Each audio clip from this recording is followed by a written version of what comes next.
Hi friends, this is Srinivas from Indo Qatar projects private limited. ప్రభుత్వం future సిటీని 765.28 చదరపు కిలోమీటర్లలో ఏర్పాటు చేయడానికి రంగం సిద్ధం చేసింది. ఈ 765.28 కిలోమీటర్ల పరిధిలో ఫ్యూచర్ సిటీని ఏర్పాటు చేయడానికి గాను ఫ్యూచర్ సిటీ డెవలప్మెంట్ అని చెప్పేసి ఒక అథారిటీని కూడా ఏర్పాటు చేస్తోంది. అంటే ఫ్యూచర్ సిటీ డెవలప్మెంట్ అథారిటీ. దీనికి గాను ఒక 56 గ్రామాలని ఎంచుకుంది. ఈ 56 గ్రామాలన్నీ కూడా ఒక 7 మండలాల్లో విస్తరించి ఉన్నాయి. ఈ 7 మండలాల పేర్లు ఏమిటి అంటే మహేశ్వరం, కందుకూరు, కడతాల, యాచారం, ఇబ్రహీంపట్నం, మంచాల, ఈ విధంగా ఒక 7 మండలాలని మన ప్రభుత్వం ఎంచుకోవడం జరిగింది. ఈ 7 మండలాల్లో ఉన్నటువంటి 56 గ్రామాల పరిధిలోనే ఈ ఫ్యూచర్ సిటీ డెవలప్మెంట్ అథారిటీని ఏర్పాటు చేశారు. ఈ ఫ్యూచర్ సిటీ డెవలప్మెంట్ అథారిటీ అంటే ఈ ఫ్యూచర్ సిటీకి సంబంధించిన పనులన్నీ చేయడం కోసం ఒక ఐఏఎస్ ఆఫీసర్ని కూడా రిక్రూట్ చేస్తున్నారు. వీళ్ళు రెగ్యులర్గా ప్రతినిత్యం ఫ్యూచర్ సిటీ డెవలప్మెంట్కి సంబంధించి ఏ పనులు జరుగుతున్నాయి, ఎలా జరుగుతున్నాయి, ఆ గ్రామాల పరిధిలో డెవలప్మెంట్స్ ఏ విధంగా చేయాలి అనేది రెగ్యులర్ సర్వే చేయడం జరుగుతుంది. దీనికి గాను ఒక 90 మందిని ఎంప్లాయీస్ని కూడా రిక్రూట్ చేస్తున్నారు. వాళ్ళల్లో 34 మంది రెగ్యులర్ ఎంప్లాయీస్, మిగతా 56 మంది ఎంప్లాయీస్ ఎవరైతే ఉన్నారో వాళ్ళు కాంట్రాక్చువల్ బేస్ మీద వాళ్ళని తీసుకోవడం జరుగుతుంది. సో 90 మంది ఎంప్లాయీస్తో ఫ్యూచర్ సిటీ డెవలప్మెంట్ అథారిటీ అనేది చాలా చక్కగా ఫామ్ చేయడం జరిగింది. మహేశ్వరంలో 2 గ్రామాలు తీసుకోవడం జరిగింది, కడతాల్లో 6 గ్రామాలను తీసుకోవడం జరిగింది, కందుకూరులో 18 గ్రామాలను తీసుకోవడం జరిగింది, యాచారంలో 17 గ్రామాలను తీసుకోవడం జరిగింది, మంచాల్లో 3 గ్రామాలు, అమంగల్లో 2 గ్రామాలు. ఈ విధంగా ఆ సరౌండింగ్ ఏరియాల్లో ఒక్కొక్క మండలంలో ఏ గ్రామాలను తీసుకోవాలి అనేది కూడా నిర్ధారించడం జరిగింది. So friends, future city development authority ఒకసారి ఫామ్ అయిన తర్వాత ఫ్యూచర్ సిటీకి సంబంధించి జనాల మనసుల్లో ఉన్నటువంటి డౌట్లన్నీ పటాపంచలయ్యాయి. ఈ ఫ్యూచర్ సిటీ డెవలప్మెంట్కి సంబంధించి ప్రభుత్వం ఎందుకు ఈ విధంగా ఫోకస్ చేస్తుంది అనేది ప్రతి ఒక్కళ్ళకి ప్రతిరోజు ప్రతి వీడియోలోనూ నేను చాలా చక్కగా మీకు ఎక్స్ప్లెయిన్ చేయడం జరిగింది. ప్రతిరోజు మీరు కనుక పేపర్ కనుక ఫాలో అయినట్లయితే ఫ్యూచర్ సిటీ డెవలప్మెంట్కి సంబంధించి ఈ RRR డెవలప్మెంట్ కానీ ఓఆర్ఆర్కి RRRకి మధ్యలో వచ్చేటటువంటి ఇండస్ట్రీస్ ఏమేమి వస్తున్నాయి అనేది కూడా మీ అందరికీ తెలుసు. మోర్ ఓవర్ గవర్నమెంట్ ఫోకస్ చేస్తున్నటువంటి ఫ్యూచర్ సిటీ శ్రీశైలం హైవేలో ర్యాపిడ్గా గ్రో అవుతోంది. Metro facility, world medical tourism hub, ఎయిర్పోర్ట్కి సమీపంలో ఏర్పడుతున్నటువంటి aero city, artificial intelligence city, skill development university. రీసెంట్గా స్కిల్ డెవలప్మెంట్ యూనివర్సిటీకి శంషాబాద్ ఎయిర్పోర్ట్కి మధ్య 40 కిలోమీటర్ల డిస్టెన్స్లో మెట్రో సెకండ్ ఫేజ్లో ఏర్పాటు కాబోతున్నటువంటి స్టేషన్లు ఏమున్నాయి, అండర్ గ్రౌండ్ ఏ విధంగా, నేల మీద ఏ విధంగా మెట్రో 18 కిలోమీటర్లు వెళ్ళబోతుంది, ఇవన్నీ వివరాలను కూడా నేను గతంలో మీకు చెప్పడం జరిగింది. ఈ విధంగా ఫ్యూచర్ సిటీ డెవలప్మెంట్ రోజు రోజుకి గవర్నమెంట్ ఫోకస్ చేస్తున్న విధంగా ఎలా ముందుకు పోతుందో అదే విధంగా మనం కూడా ఫ్యూచర్ సిటీ ఏ ఏరియాల్లో వస్తుంది అంటే ఈ 56 గ్రామాల్లో ఎక్కడ ఇన్వెస్ట్మెంట్ చేస్తే మనకి మన ఇన్వెస్ట్మెంట్ రెట్టింపు అవుతుంది లేదా 10 రెట్లు అవుతుంది అనేది ముందుగా ఎవరైతే ప్రెడిక్ట్ చేయగలుగుతారో వాళ్ళ ఇన్వెస్ట్మెంట్ ఎవ్వరూ ఊహించని విధంగా పెరగడానికి అవకాశం ఉంది. కనుక ఫ్యూచర్ సిటీకి దగ్గరగా ఉన్నటువంటి కడతాల ప్రాంతం, ఎందుకంటే ఈ 7 మండలాల్లో బెస్ట్ గ్రామం ఏది ఉంది, కడతాల మండలంలో ఉన్నటువంటి కడతాల ప్రాంతంలో మైసిగండిలో ఇండో ఖతార్ ప్రాజెక్ట్స్ వారి మగధాలో కనుక పెట్టుబడులు పెట్టినట్టయితే కమింగ్ డేస్లో ఎక్సలెంట్ రిటర్న్స్ వచ్చే అవకాశం ఉంది. కనుక ఫ్యూచర్ సిటీ మీద ఫ్యూచర్ సిటీ డెవలప్మెంట్ అథారిటీ ఏర్పాటైంది కనుక వెంటనే మీరు మగధా ప్రాజెక్టులో ఇన్వెస్ట్మెంట్లు చేసి ఎక్సలెంట్ రిటర్న్స్ని పొందుతారని చెప్పేసి నేను ఆశిస్తున్నాను.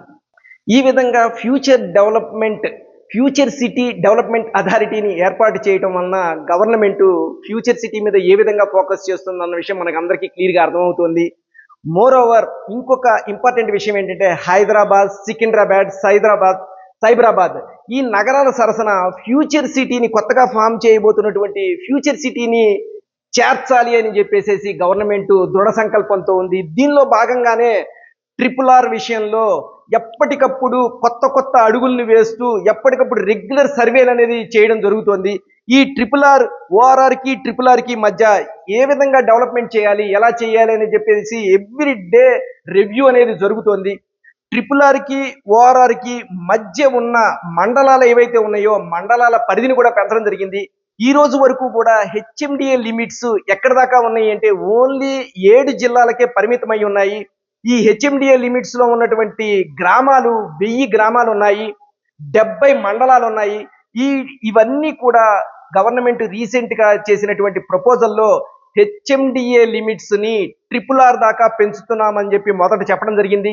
దాని తర్వాత ఈ RRR అక్కడ దాకా పెంచడమే కాకుండా RRR ఎక్కడి దాకా అయితే వస్తుందో దానిపైన ఇంకొక 5 కిలోమీటర్ల మేర కూడా RRR పరిధిని విస్తరిస్తామని చెప్పేసి చెప్పడం జరిగింది. That is called as a buffer zone.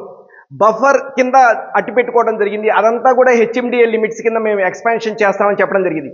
ఈ రోజు వరకు కూడా 7,257 చదరపు కిలోమీటర్లు హెచ్ఎండిఏ లిమిట్స్ 7 జిల్లాల్లో ఉంది. రానున్న రోజుల్లో ఈ హెచ్ఎండిఏ లిమిట్స్ ఏవైతే ఉన్నాయో ఈ హెచ్ఎండిఏ లిమిట్స్ ప్రజెంట్ 7,257 చదరపు కిలోమీటర్ల నుంచి 1000 గ్రామాల నుంచి 1,400 గ్రామాలు, 70 మండలాల నుంచి ఇంకొక 36 మండలాలు పెంచి 106 మండలాలు చేయడం జరిగింది. అదేవిధంగా మున్సిపాలిటీలు ఇవన్నీ కూడా పరిధి పెరిగిపోతూ ఉండడం వలన హెచ్ఎండిఏ లిమిట్స్ రానున్న రోజుల్లో 11,000 చదరపు కిలోమీటర్ల నుంచి ప్రస్తుతం గవర్నమెంట్ చెప్పిన లెక్కల ప్రకారం 12,000, 13,000 చదరపు కిలోమీటర్లకు వెళ్ళే అవకాశం ఉంది. సో ఫ్రెండ్స్, ఇప్పుడు హెచ్ఎండిఏ లిమిట్స్ ఈ విధంగా పెరుగుతున్నాయి అంటే హైదరాబాద్లో రోజు రోజుకి జనాభా పెరగడం వల్ల ఫ్యూచర్ని దృష్టిలో పెట్టుకొని 2025, 2047, 2050 ఇవన్నిటి దృష్టిలో పెట్టుకొని మాస్టర్ ప్లాన్ని హెచ్ఎండిఏ మాస్టర్ ప్లాన్ని ఎక్స్పాన్షన్ చేయడం జరిగింది. సో ఫ్రెండ్స్, నేను చెప్పేది ఏంటంటే ఈ విధంగా 1000 గ్రామాలు ఉన్నది 1,400 గ్రామాలకు వెళ్ళిపోయింది, 70 మండలాలు ఉన్నది 106 మండలాలకు వెళ్ళిపోయింది, 7,257 చదరపు కిలోమీటర్లు ఉన్నది 13,000 చదరపు కిలోమీటర్లకు వెళ్ళిపోయింది. ఇంత గ్రో అనేది మన గవర్నమెంట్ కమింగ్ డేస్లో వచ్చేటట్టుగా మనకి చూపిస్తోంది కనుక ఖచ్చితంగా మనం RRR కన్స్ట్రక్షన్ అయ్యే లోపు మన బడ్జెట్లో ఎక్కడైతే ఎఫోర్డబుల్ ప్రైసెస్లో గ్రోయింగ్ ఏరియా ఎక్కడైతే ఉందో ఆ ఏరియాలో కనుక ఇన్వెస్ట్మెంట్ కనుక పెట్టినట్టయితే ఖచ్చితంగా కమింగ్ డేస్లో ఎక్స్ట్రాడినరీ హై గ్రో వచ్చే అవకాశం ఉంది. కనుక ల్యాండ్ మీద పెట్టిన పెట్టుబడులకి మీరందరూ మిస్ కాకుండా ఇన్వెస్ట్మెంట్ చేయాలని చెప్తున్నాను. మోరోవర్ ఇంకొక విషయం ఏంటంటే అతి త్వరలో మన RRR శంకుస్థాపనకి మన గౌరవనీయులైనటువంటి ప్రధానమంత్రి మోడీ గారు కూడా ఇక్కడ శంకుస్థాపనకి రాబోతున్నారు. దీన్ని మన కిషన్ రెడ్డి గారు కూడా డిఫరెంట్ ప్లాట్ఫామ్స్ మీద ఉద్ఘాటించడం జరిగింది. సో మన RRR వన్స్ ఫౌండేషన్ స్టోన్ పడింది అంటే వర్క్ చాలా స్పీడ్గా జరుగుతుంది. ఎందుకంటే గతంలో 2,000 కోట్ల రూపాయలని నేషనల్ హైవే అథారిటీ వాళ్ళకి NHAIకి ఆల్రెడీ డిపాజిట్ చేయడం జరిగింది. వన్స్ డిపాజిట్ చేశామంటే మనం ఒక అడుగు ముందుకు వేసాం. గవర్నమెంట్ కూడా వారి తరపు నుంచి సెంట్రల్ గవర్నమెంట్ కూడా వారికి సంబంధించినటువంటి అమౌంట్ని national highway authority of India వాళ్ళ దగ్గర డిపాజిట్ చేయవలసి ఉంది. సో ఈ విధంగా డిపాజిట్ చేయడం వలన కమింగ్ డేస్లో RRRకి చాలా స్పీడ్ ఉంటుంది. మన ప్రధానమంత్రి గారు కూడా ఒకసారి ఫౌండేషన్ స్టోన్ వేశారు అంటే ప్రతి ఒక్కళ్ళ దృష్టి RRR ఎప్పుడు కంప్లీట్ అవుతుంది, RRR వర్క్ ప్రోగ్రెస్ ఎలా ఉంది అనే దృష్టికి వెళ్ళిపోవడం జరుగుతుంది. 18,772 కోట్ల రూపాయలు ఈ RRR కన్స్ట్రక్షన్కి అవుతుందని చెప్పేసి రీసెంట్గా మన కిషన్ రెడ్డి గారు ఒక ప్లాట్ఫామ్ మీద చెప్పడం జరిగింది.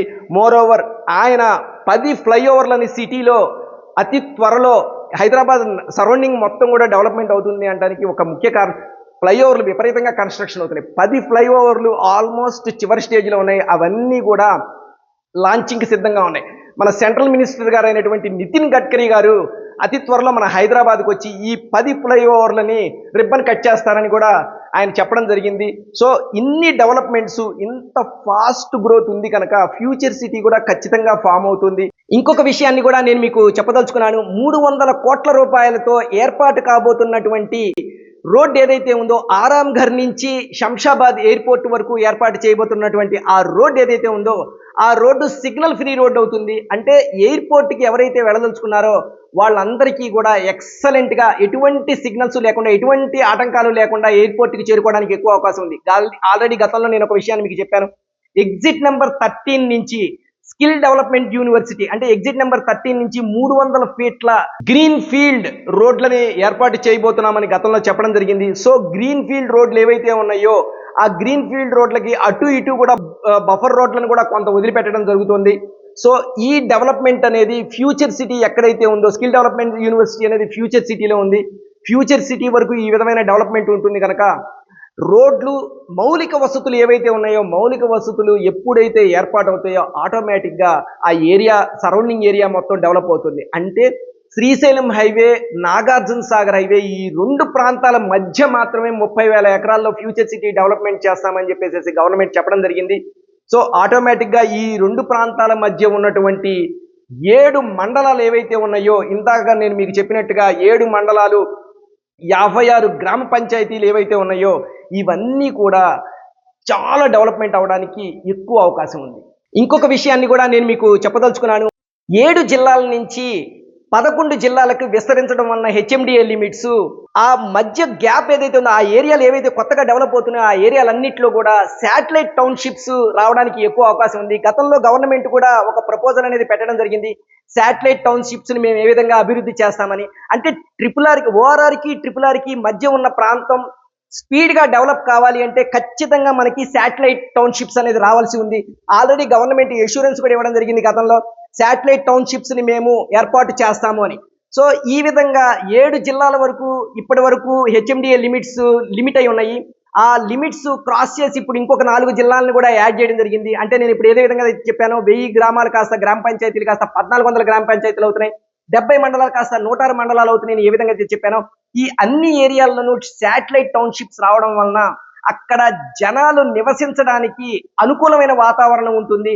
ఆటోమేటిక్గా ఓఆర్ఆర్ పరిధి వరకు ఉన్నటువంటి ర్యాపిడ్ గ్రో అనేది నెక్స్ట్ ట్రిపుల్ ఆర్ పరిధి వరకు వెళ్ళిపోవడానికి ఎక్కువ అవకాశం ఉంది. సో ఇన్ని డెవలప్మెంట్స్, ఇంత ఫాస్ట్ గ్రోత్ ఉంది కనుక ఫ్యూచర్ సిటీ కూడా ఖచ్చితంగా ఫామ్ అవుతుంది.